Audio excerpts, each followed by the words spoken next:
राज्य विधिमंडळाच्या अर्थसंकल्पीय अधिवेशनात विधान परिषदेतील प्रश्नोत्तराच्या तासात अमरावती जिल्ह्यातील पशुधन विकास अधिकाऱ्यांच्या रिक्त पदांचा मुद्दा उपस्थित करण्यात आला। आमदार संजय खोडके यांनी अमरावती जिल्ह्यात मोठ्या प्रमाणावर पशुधन विकास अधिकाऱ्यांची पदे रिक्त असल्याचे सांगत ती कधी भरण्यात येणार असा प्रश्न सभागृहात उपस्थित केला। या प्रश्नाला उत्तर देताना राज्याच्या पशुसंवर्धन मंत्री पंकजा मुंडे यांनी राज्यात Maharashtra public service commission MPSC मार्फत पशुसंवर्धन विभागातील 2795 पदांसाठी लवकरच महाभरती होणार असल्याची माहिती दिली। सभागृहात बोलताना आमदार खोडके यांनी सांगितले की पुनर्रचनेनुसार अमरावती जिल्ह्यात पशुधन विकास अधिकाऱ्यांची 158 पदे मंजूर असून त्यापैकी केवळ 48 पदे भरलेली आहेत, म्हणजेच तब्बल 110 पदे रिक्त आहेत। अचलपूर तालुक्यातही सुमारे 20 ते 22 पदे रिक्त असल्याची बाब त्यांनी मांडली। तसेच सहाय्यक आयुक्तांच्या 31 मंजूर पदांपैकी 16 पदे भरलेली असून 15 पदे रिक्त असल्याकडेही त्यांनी लक्ष वेधले। शासनाकडून महाराष्ट्र पशुसंवर्धन सेवा अंतर्गत 2795 पदांसाठी भरती प्रक्रिया सुरू करण्यात आली असून त्यामध्ये 308 सहाय्यक आयुक्त अ वर्ग पदांचाही समावेश आहे।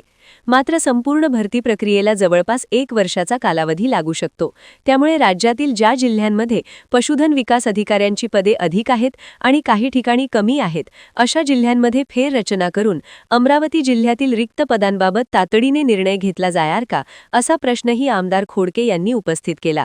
यावर मंत्री पंकजाताई मुंडे यांनी उत्तर देताना सांगितले की 2024 मध्ये पशुधन विकास अधिकाऱ्यांच्या पदभरती संदर्भात आकृतीबंध तयार करण्यात आला असून काही संवर्गांमध्ये पदसंख्या वाढविण्यात आली आहे। 25 एप्रिल 2025 रोजी पशुधन विकास अधिकारी महाराष्ट्र पशुसंवर्धन सेवा गट अ पदांसाठी जाहिरात प्रसिद्ध करण्यात आली आहे।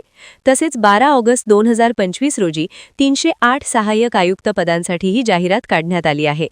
MPSC मार्फत प्रश्नपत्रिका तयार करण्यासाठी तज्ज्ञ प्राध्यापकांची निवड करण्याची प्रक्रिया पूर्ण करण्यात आली असून पुढील अधिवेशनापर्यंत भरती प्रक्रियेतील अनेक बाबी मार्गी लागतील असेही त्यांनी स्पष्ट केले। तसेच पशुपर्यवेक्षकांची पदे जिल्हा परिषदेकडून भरली जात असल्याने याबाबत सामान्य प्रशासन विभागाशीही चर्चा सुरू असल्याचे त्यांनी सभागृहात सांगितले। प्रश्न क्रमांक 7697 संजय खोडके। प्रश्न क्रमांक 7697। मंत्री महोदय। सभापती महोदय, छापल्याप्रमाणे। सभापती महोदय, या पशुधन विकास अधिकाऱ्याच्या संदर्भातला रिक्त पदाच्या संदर्भातला अचलपूर तालुक्याचा प्रश्न आहे। अचलपूर तालुक्यामध्ये जर आपण पाहिलं तर जवळपास एका तालुक्यामध्ये 20 ते 22 पदं रिक्त आहे आणि अमरावती जिल्ह्याचा जर विचार केला तुम्ही तर पुनर्रचनेनुसार 158 पशुवैद्यकीय अधिकारी मंजूर पदं आहे आणि 158 मध्ये 48 पदं भरलेले आहे। तसंच सहाय्यक आयुक्ताचे जर पदं पाहिले तर जवळपास 31 पदं मंजूर आहे आणि तिच्यात 16 पदं भरलेले आहे, म्हणजे तिच्याती 15 रिक्त पदं आहे। आणि मंत्री महोदयांनी उत्तरात सांगितलं आहे की आम्ही 308 पदं अ वर्गाचे आणि त्याच्यानंतर 2200 पदं 2795 MPSCकडे पाठवलं।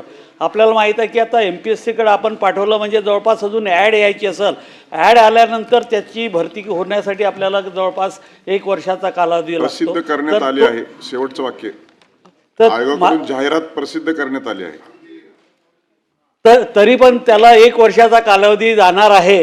तर मंत्री महोदयांना माझी विनंती आहे की आपण पूर्ण राज्यातल्या जिथं जिथं जास्ती पदं आहे तोपर्यंत ज्या जिल्ह्यामध्ये कमी पदं आहे त्याचं फेररचना करणार का, हा माझा मूळ प्रश्न आहे। मंत्री महोदय। सभापती महोदय, मुळामध्ये आकृतीबंध नवीन झाल्यामुळे जो ऑक्टोबर 2024 मध्ये झाला त्यामुळे पदांची ही रिक्तता आपल्याला दिसत आहे।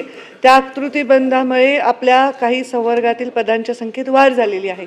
ऑलरेडी आम्ही MPSCला ह्याच्यामध्ये त्यांच्याबरोबर वेळोवेळी पत्रव्यवहार करून 25 एप्रिल 2025 रोजी LDO ची जाहिरात जी आहे ती आलेली आहे आणि तसेच LDO म्हणजे पशुवैद्यवधन अधिकारी आणि 12 ऑगस्टला क्लास 1चे सहाय्यक आयुक्त यांची सुद्धा जाहिरात आलेली आहे।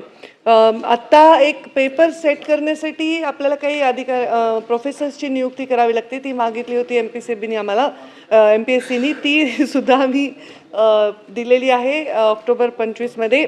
आणि आपल्याला फार वेळ लागणार नाही. मला असं वाटतं की पुढच्या अधिवेशनापर्यंत या गोष्टी बऱ्याचपैकी मार्गी लागलेल्या असतील. MPSCनी पण आम्हाला सांगितलं की लवकरात लवकर ते कारवाई करतील. बाकी जी पदं आहेत जी पर्यवेक्षकांची आहेत ती जिल्हा परिषदेने भरायची. त्याच्याबद्दल देखील GADशी आमचं बोलणं झालेलं आहे आणि तेही लवकरात लवकर कारवाई